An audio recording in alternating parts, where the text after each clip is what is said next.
Verso le elezioni amministrative si vota in primavera anche per il comune di Venezia. Il Partito dei Veneti è il primo a presentare ufficialmente il proprio candidato sindaco, Stefano Zecchi, filosofo, il servizio di Curzio Pettenò.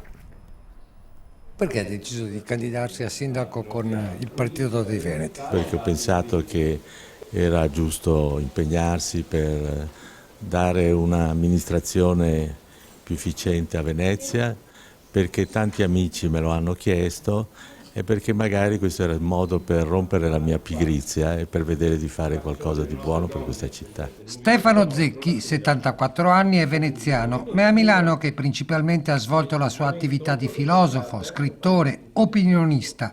In politica nel passato si è impegnato con il centrodestra, assessore a Milano, a Venezia per 10 anni in consiglio comunale.